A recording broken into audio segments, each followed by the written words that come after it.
বন্ধুরা, এই যে আমি জল গরম বসায় দিছি। আজকে টিফিন কারিতে মাছ ভাপা বানাবো, তবে একটু সাতলায় নিছি আর মাছের পিসটা ছোট ছোট করছি, কেন কি আমার ছেলে বড় পিস ঘৃণা পায়।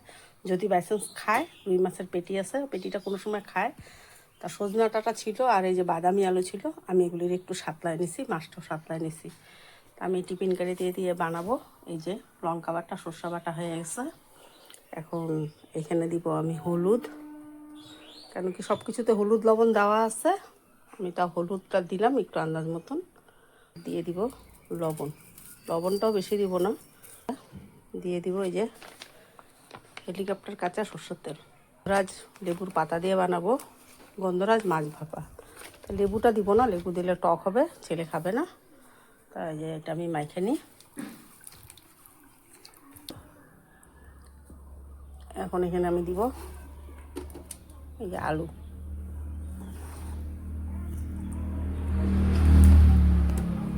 সজনা, আলু দিয়ে সজনা দিয়ে আগে মাইখে নিব, পরে মাছটা দিব। এখন মাছ দিয়ে মাইখে নিব। এবার সর্ষাটা আরও দিতে লাগছিল, আমি একটু কমই দিলাম। এখানে কাঁচা লঙ্কা আমি বাইটে দিছি, আমি গোটা দিব না, কেন কি নষ্ট হবে। গোটা দিলে তবে ডইলে খেতে ভালো, ভাতের সাথে ভালো লাগে। বন্ধুরা, এই যে আমার মাখা হয়ে গেছে। এখন বেশি জল দিইনি, এই যে সামান্য, এই যে দেখেন, এই যে দেখা যায় সামান্য জল দিছি। এখন আমি এটার উপরে লেবুর পাতা দিয়ে দিব। এখন আমি জলে বসায় দিব, 20 মিনিট মতন হবে। ততক্ষণে আমি কিছু কাজ করে নিব। বন্ধুরা, এই যে আমি ঢাকা দিয়ে দিলাম।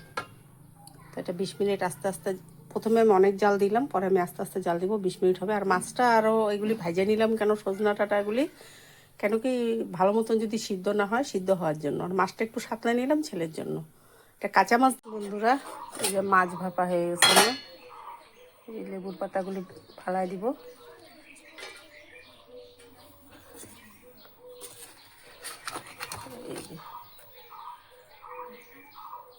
এই যে মাছ ভাপা হয়ে গেছে,